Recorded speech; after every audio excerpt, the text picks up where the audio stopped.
Cette épidémie est stressante, anxiogène et peut générer une souffrance psychologique pour nombre d'entre nous.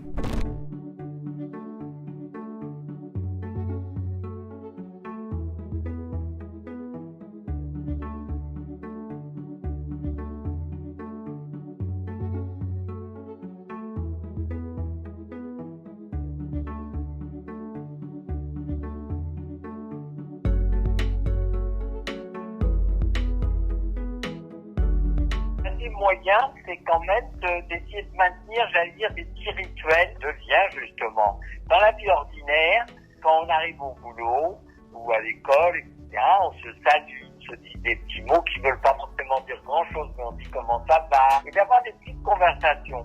Le lien, c'est pas des grandes conversations, des grandes discussions.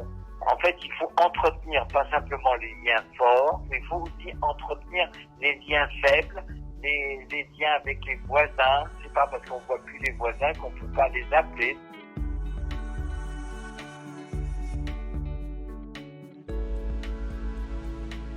On a tous développé des stratégies qui nous permettent d'affronter cette situation inédite. Ces stratégies, elles pourront à nouveau être mises en place ou réadaptées au regard des conséquences qu'elles auront eues sur nous à la suite de ce premier confinement.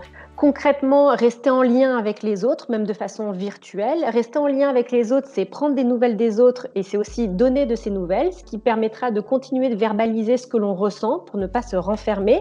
C'est prendre soin de soi, être à l'écoute de ses émotions et demander de l'aide si les émotions viennent trop nous impacter. Il faut aussi essayer d'animer son quotidien pour ne pas tomber dans la routine en se mettant ce qu'on appelle des expériences compensatrices, c'est-à-dire à une situation qui est difficile, on vient compenser avec une petite activité ou quelque chose qui pourrait venir nous réconforter et égayer un petit peu notre quotidien.